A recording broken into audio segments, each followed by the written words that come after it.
মাত্র ৪৮ ঘন্টা যেতে না যেতেই আমার কথা সত্যি হয়ে গেল। এগুলো আবারও সেই ইঙ্গিত দিচ্ছে, সেই একই পথ অবলম্বন করেছে। প্রফেসর ডক্টর মোহাম্মদ ইউনূস, সেনাপ্রধান, ৩ বাহিনীর প্রধান, সেনাপ্রধান, নৌপ্রধান, বিমান বাহিনীর প্রধান, স্বরাষ্ট্র উপদেষ্টা। আসলে যে বৈঠকটা হয়েছে তার মধ্যে কি কি আলোচনা হয়েছে, কি কি সিদ্ধান্ত হয়েছে এবং এর পরবর্তী রেজাল্ট কি সেটা আমরা পাবো। এই যে বগলের নিচে চুল আছে না, বগলের নিচে চুল যদি বড় হইয়া যা তাহলে কি চুলগুলা রেজার দিয়ে ফেলে দিবেন, নাকি চুলগুলা পস্তে পস্তে এক সময় হাতটা কেটে ফেলে দিবেন? কোনটা করবেন? কোনো বুকা পাগলও রেখে দিবে না, ওগুলা ফেলে দিবে যাতে করে এখানে পচন না ধরে। তাই আমরা এরকম পরীক্ষিত, এরকম সুন্দর ফুলই চাই।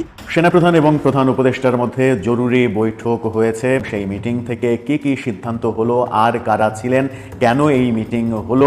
বাংলাদেশ জাতীয়তাবাদী দল বিএনপি এই এনসিপির পাতা ফাঁদে তারা বারবার হাবুডুবু খাচ্ছে। এদেরকে দায়িত্ব বাংলাদেশের দায়িত্ব দেওয়া যাবে না। এরা চুর, এরা বাটপার, এরা প্রতারক, এরা দুর্বৃত্ত, এরা করাপ্টেড, এরা দেশদ্রোহী, এরা এক একটা দেশের এজেন্ট। এদেরকে তার দেশের দায়িত্ব দেওয়া যাবে না। এরা করতে পারে না এটা ৫৫ বছরে, তারা এখন কিভাবে করবে? এরা মোটামুটি। দর্শক, আজকের এই ভিডিওটি দেখলে আপনারা রীতিমতো অবাক হয়ে যাবেন। আপনারা জানেন ইতিমধ্যে আওয়ামী লীগ সরকারের পতন হয়েছে। এখন ক্ষমতায় আছেন অন্তর্বর্তী সরকার ডক্টর মোহাম্মদ ইউনূস। অন্তর্বর্তী সরকারের মাননীয় উপদেষ্টা ডক্টর মোহাম্মদ ইউনূস থাকাকালীন দেশে কি কি ঘটনা ঘটে যাচ্ছে তা আপনাদের প্রমাণ সহকারে দেখাবো। দর্শক, কথা আর বাড়াবো না, ভিডিওতে চলে যাব। তার আগে আপনাদের কাছে ছোট্ট একটি অনুরোধ, আপনি যদি আমাদের চ্যানেলে নতুন দর্শক হয়ে থাকেন তাহলে অবশ্যই চ্যানেলটি সাবস্ক্রাইব করে পাশে থাকা বেল আইকনটি বাজিয়ে দিতে ভুলবেন না। মোহাম্মদ ইউনূস, সেনাপ্রধান, ৩ বাহিনীর প্রধান, সেনাপ্রধান, নৌপ্রধান, বিমান বাহিনীর প্রধান, ডক্টর খলিলুর রহমান, স্বরাষ্ট্র উপদেষ্টা লেফটেন্যান্ট জেনারেল অবসরপ্রাপ্ত জাহাঙ্গীর হোসেন চৌধুরী, এরকম কয়েকজন ছিলেন। কিন্তু সেখানে ছিলেন না আসিফ মাহমুদ, সজীব ভুইয়া বা মাহফুজ আলম বা অন্যান্য উপদেষ্টারা ছিলেন না। ছিলেন মাত্র কজন বললাম? ৩ জন বাহিনী প্রধান, আমাদের যে নিরাপত্তা উপদেষ্টা আছেন ডক্টর খলিলুর রহমান, আইন উপদেষ্টা আছেন এবং স্বরাষ্ট্র উপদেষ্টা আছেন, সাথে আমাদের প্রধান উপদেষ্টা। একটা মিটিং হয়েছে, এটা নিয়ে অনেক জল্পনা কল্পনা হচ্ছে।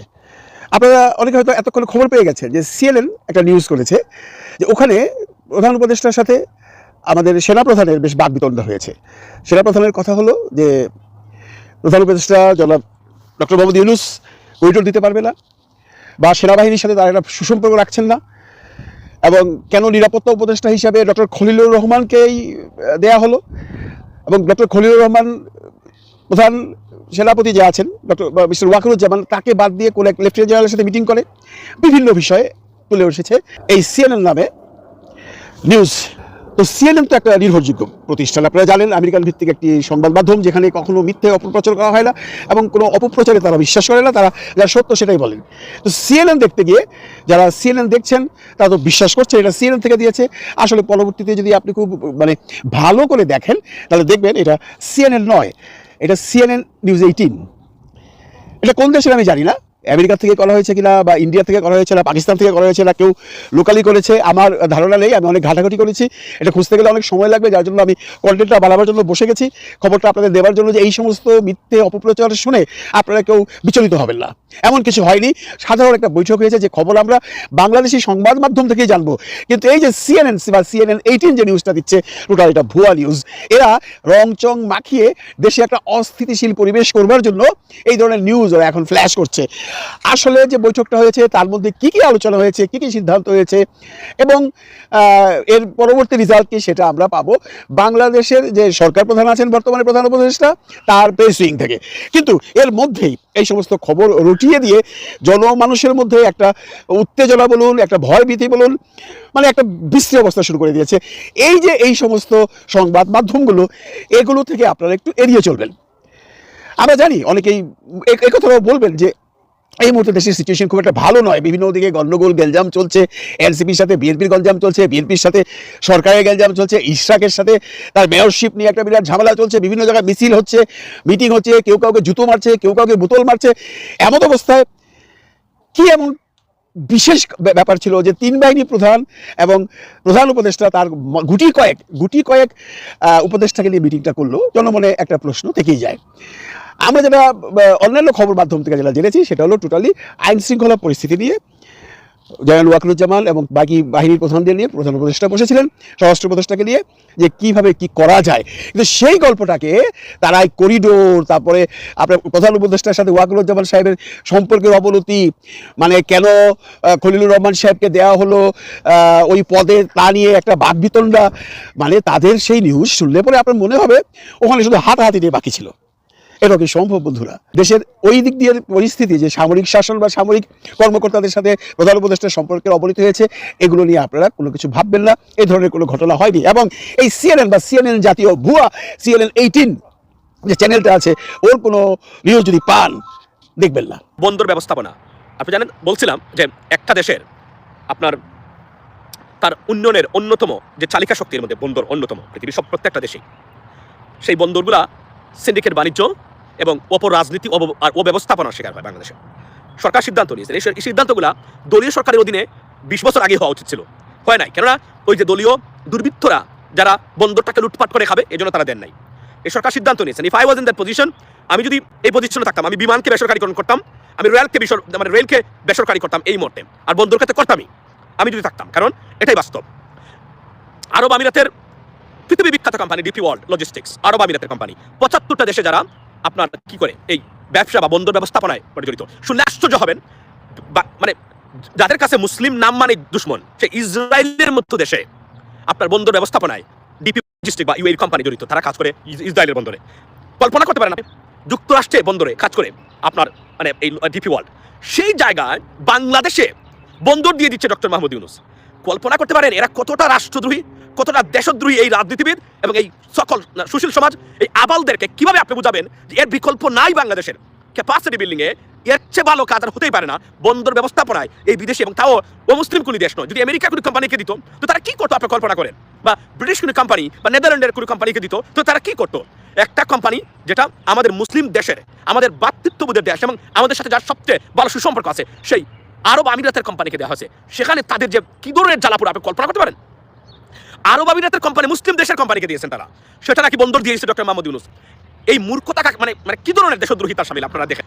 মানে এই যে দেশদ্রোহিতা এবং মূর্খতার রাজনীতি যদি বন্ধ না হয়, আমাদের দেশ কিন্তু শেষ। এটার বিরুদ্ধে আপনাদের রুখে দাঁড়াতে হবে, তার বিকল্প নাই। এরা কতটা মূর্খ, কতটা দেশদ্রোহী বলে বন্দর নাকি দিয়ে দিচ্ছে। তাহলে আরব আমিরাত, ইসরায়েল সবচেয়ে বড় শত্রু মনে করে মুসলমানদেরকে, সেই আরব আমিরাতকে তারা দিয়ে দিচ্ছে তাদের বন্দর। কল্পনা করতে পারেন আপনি। আর আমাদের দেশের আরব আমিরাত মুসলিম কোম্পানি, আমরা এবং আরব আমিরাত কিন্তু এগুলো দেখতেছে প্রতিদিন, তারা দেখতেছে তাদের বন্ধ মানে তাদের কোম্পানির বিরোধিতা আমরা প্রতিদিন কিভাবে করে যাচ্ছি। They are watching it, everyone is watching it. আমি যারা রাজনীতিবিদ আছেন, তো তারা কি চায়? তারা কি চায় এই বন্দরগুলো এভাবে রেখে দেখ, আর সিন্ডিকেট বাণিজ্য, চাঁদাবাজ, দুর্নীতি ও ব্যবস্থাপনা, ডিসফাংশনাল সিস্টেম এই বন্দরে থাকুক? বিকজ এদেরকে দায়িত্ব সরকার বাংলাদেশের দায়িত্ব দেওয়া যাবে না। এরা চুর, এরা বাটপার, এরা প্রতারক, এরা দুর্বৃত্ত, এরা করাপ্টেড, এরা দেশদ্রোহী, এরা এক একটা দেশের এজেন্ট। এদেরকে দেশের দায়িত্ব দেওয়া যাবে না। ভালো মানুষ, আমি বারবার বলছি, বিদেশে লেখাপড়া করা মানুষ হোক, সে ডুয়াল সিটিজেন, আইন পরিবর্তন করে এদেরকে সুযোগ দেওয়া হোক। আর যদি আপনারা এটা করতে ব্যর্থ হন, তাহলে 53 বছরে যেভাবে একটা প্রতিষ্ঠান দাঁড় করতে পারেন নাই বাংলাদেশের, আবার পারবেন না। মনে রাখবেন, যে সাথে পারে নাই সে সত্য কখনোই পারবে না। That's my my message to you ladies and gentleman. To be honest with you guys, you all come forward and wake up, protect your country. এই দুর্বৃত্তরা ডক্টর মোহাম্মদ ইউনূসকে আমি বলতাম, এখন আপনি চলে যান, দিয়ে দেন এদেরকে। দেখুন জাতিসংঘ আমেরিকা কি করে এদেরকে, এরা আপনার পায়ে 2 দিন পরে আবার পড়বে, বলবে স্যার আমাদেরকে রক্ষা করুন। কারণ এই কঠিন মুহূর্তে বাংলাদেশকে পরিচালনা করার যোগ্যতা এদের নেই একটারও। হয়তো আওয়ামী লীগের সাথে আরেকটা দল মিলবে, এভাবেই তারা করবে। আমি আবার বলছি, আমরা জাতীয়তাবাদী মানে বিশ্বাস করি, আমরা মনে করি, কিন্তু দেশের এই সময়ে ডক্টর মোহাম্মদ ইউনূসের তার ইমেজটাকে কাজে লাগিয়ে ন্যূনতম যা যা করা যায় একটা নির্বাচনের আগে, সেটা আমাদের করতে হবে। এবং এই রিফর্মসগুলো যদি এরা করে না যায়, এগুলো কখনো আর এরা করবে না। কারণ এরা করতে পারে না এটা 53 বছরে, তারা এখন কিভাবে করবে? এটা প্রশ্ন আমি আপনাদের সামনে রেখে দিতে চাই, লেডিস এন্ড জেন্টলম্যান। সো আমার বক্তব্যটা এই জায়গাতে হলো যে যারা এটা বিরোধিতা করে, তারা জানে না কেন বিরোধিতা করে। এতটা মূর্খ, কখনো বন্দর ব্যবস্থাপনার কোম্পানির নাম জানে না, মনে করে এটা বিদেশিদের হাতে। আরব আমিরাত মুসলিম একটা দেশ, তারা কি কোন দেশের সাথে প্রতারণায় জড়িত? পৃথিবী বিখ্যাত কোম্পানি ইসরায়েলের মতো দেশে, যুক্তরাষ্ট্রের মতো দেশে যারা বন্দর ব্যবস্থাপনায় জড়িত, তাকে দিয়েছে। কোনো সাদা কান্ট্রি বা নন মুসলিম কান্ট্রিকে দেয় নাই। কল্পনা করতে পারেন যদি আমেরিকাকে বা ব্রিটেনকে বা নেদারল্যান্ডকে বা আমি যদি বলি যে কানাডাকে বা অন্য কোনো দেশকে দিত, তারা কি করতো? তারা দেশ চলে গেল। যারা বলে চলে গেল, আমি মনে করি এদেরকে অনতিবিলম্বে বিশেষ আইনে জেলে বড় দরকার। এরা দেশদ্রোহী, এরা দেশের এই বিভিন্ন দেশের এজেন্ট, এরা মোটামুটি চায় না বাংলাদেশের বন্দর কখনোই সঠিকভাবে চলুক, দেশের উন্নতি হোক। এই অদক্ষ, এই অযোগ্য পদার্থ রাজনীতিবিদ এবং সুশীল সমাজ, এদের বিরুদ্ধে রুখে দাঁড়ানোর সময় আপনাদের সবার। প্রিয় দর্শক, হাসবো না কাঁদবো, কোনটা করব বলেন? সারাদিনই এখন বিএনপির আলাপ নিয়ে আমাদের ব্যস্ত হয়ে পড়তে হচ্ছে। আজকে একবার দুদু ভাইয়ের আলাপ করলাম, দুদু ভাইয়ের পেশাব করার উপরে বিশাল টাইপ লাইভ টক শো করলাম। এখন রাজশাহীতে বিএনপির দুই নেতার ফোনালাপ ফাঁস। দুই নেতার ফোনালাপের ভিতরে যে বিষয়টা আসছে, একজন আরেকজনকে বলছে 17 বছর না খেয়ে আছি, 17 বছর যাবত কোনো কাজকর্ম পাই নাই, তাই কাজ পেয়েছি, কিছু খেতে হবে। আরেকজন বলতেছে আমাদেরকে কিছু দিয়ে খেতে হবে। একজনে বলতেছে দিয়ে খেতে হবে, আরেকজনে বলতেছে মানে 17 বছর পরে একটা ছোট কাজ পাইলাম ভাই, কি দেব, কি খাবো নিচে। এই ফোনালাপটা যিনি ফাঁস করেছেন, বোঝা যাচ্ছে যার কাছে চাঁদা চাওয়া হয়েছে সেই ফাঁস করেছেন। দুজনই রাজশাহী অঞ্চলের দুজন উপজেলা লেভেলের নেতা। প্রিয় দর্শক, আমি একটু তাদের পরিচয়টা আপনাদের সামনে তুলে ধরছি। যিনি কথা বলছেন মাহবুবুল হক রুবেল, যিনি চাঁদা চাচ্ছেন, তিনি হলেন সাবেক যুগ্ম আহ্বায়ক, রাজপাড়া থানা, বিএনপি, রাজশাহী জেলা। আর যিনি মাস্টার মানুষ, যিনি কন্ট্রাক্টারি করেন, মাস্টারির পাশাপাশি ওনারা কন্ট্রাক্টারি করেন, পারিবারিক ভাবেও হয়তো বা ওনারা কন্ট্রাক্টর, তো ওনার নাম হলো শাহজাহান আলী, সাবেক সহসভাপতি, মান্দা উপজেলা ছাত্রদল, নওগাঁ মান্দা উপজেলা ছাত্রদলের সাবেক সহসভাপতি কাছে চাঁদা চাচ্ছেন রাজশাহী জেলার রাজপাড়া থানার বিএনপির সাবেক যুগ্ম আহ্বায়ক। প্রিয় দর্শক, এই চাঁদা চাওয়াটা নিয়ে এখন কৌতূহল সৃষ্টি হয়েছে, পুরা অনলাইন সোশ্যাল মিডিয়ায় ভাইরাল হয়েছে এই বিষয়টা। তাদের এই কথোপকথন দেখে মনে হচ্ছে যে আমরা একটু টম এন্ড জেরিতে চলে এসেছি। এই যে টম এন্ড জেরি একটা বাচ্চাদের একটা কার্টুন চলতো না, অনেকে হয়তো বা দেখেছেন, আমাদের বাচ্চারা দেখার কারণে আমরাও একটু দেখেছিলাম। মনে হচ্ছে যে এই টম এন্ড জেরির একটা খেলা হয়েছে তাদের আলাপ আলোচনার মাধ্যমে। 5ই আগস্ট পরবর্তী সারা বাংলাদেশে ব্যাপক মব ভায়োলেন্স আমরা দেখছি। সরকার কার্যত এগুলোর পেছনে কারা জড়িত অস্তিত্ব স্বীকার না করলেও সাংবাদিকরা বেশ কয়েকজন মানুষকে চিহ্নিত করেছে যারা বিভিন্ন জায়গায় গিয়ে অর্থনৈতিক ধান্দা, নিজেদের সক্ষমতা প্রকাশ অথবা বিভিন্নভাবে তারা এই মব ভায়োলেন্স তৈরি করছে। এমন 3 জনের মধ্যে একজনকে আইডেন্টিফাই করা হয়েছিল গত 2 দিন আগে ধানমন্ডির একটা বাড়ির সামনে, যেখান থেকে আমরা দেখেছি যে ধানমন্ডি থানা পুলিশ 2-3 জনকে গ্রেপ্তার করে নিয়ে গিয়েছিল। আর তাদেরকে সামান্য একটা মুসলেকার মাধ্যমে সেই ধানমন্ডি থানা থেকে ছাড়িয়ে নিয়ে এসেছে হান্নান মাসুদ ওরফে মাসুদ ভালো হয়ে যাও, ওরফে কান্না মাসুদ, ওরফে রাতারাতি আঙ্গুল ফুলে কলা গাছ হয়ে যাওয়া মাসুদ। তো সেই মাসুদের বিরুদ্ধে অনেকেই বলছেন যে সারা বাংলাদেশে যে মবগুলো হচ্ছে, এই মবগুলোর মাধ্যমে অনেক জায়গায় চাঁদাবাজি হচ্ছে, টাকা পয়সা লুটপাট হচ্ছে, এগুলোর ভাগ কি হান্নান মাসুদ পায়? যদি হান্নান নাই পায়, তাহলে চিহ্নিত একজন মবকারীকে, সাথে আরো 2-3 জনকে কেন হান্নান মাসুদ পুলিশের হেফাজত থেকে মুক্ত করে নিয়ে আসে? আর বর্তমানে কি আমাদের আইন শৃঙ্খলা বাহিনীতেও হান্নানদের এতটা প্রভাব বিস্তার হয়েছে যে ওরা গেলেই মুসলেকা দিয়ে ছাড়িয়ে দেওয়ার সুযোগ হয়ে যাচ্ছে? তাও মুসলেকা কি ভবিষ্যতে আর এমন করবো না। এ নিয়ে যখন সামাজিক যোগাযোগ মাধ্যমে সাংবাদিকদের প্রশ্নের মুখে হান্নান মাসুদ, তখন এনসিপি তাদের অবস্থানটা প্রকাশ করেছে। হান্নান মাসুদকে কারণ দর্শানোর নোটিশ দিয়েছে কেন 3 জন মবকারীকে সে ছাড়িয়ে এনেছে, যদিও এটার সপক্ষে হান্নান আবার যুক্তিও প্রকাশ করেছে। ধানমন্ডি থানার একটি ঘটনায় আটক 3 জনকে মুচলেকা দিয়ে ছাড়িয়ে আনার ঘটনায় জাতীয় নাগরিক পার্টির মধ্যে এটা নিয়ে মতাদর্শ দেখা দিয়েছে, বা এটা নিয়ে অনেকে পজিটিভ নিচ্ছেন, অনেকে নেগেটিভ নিচ্ছেন। দিন শেষে এই দলটির জ্যেষ্ঠ যুগ্ম মুখ্য সমন্বয়ক হান্নান মাসুদকে কারণ দর্শানোর নোটিশ দিয়েছে তার দলটি। আগামী 3 কার্য দিবসের মধ্যে তাকে লিখিতভাবে এটার উত্তর দিতে হবে।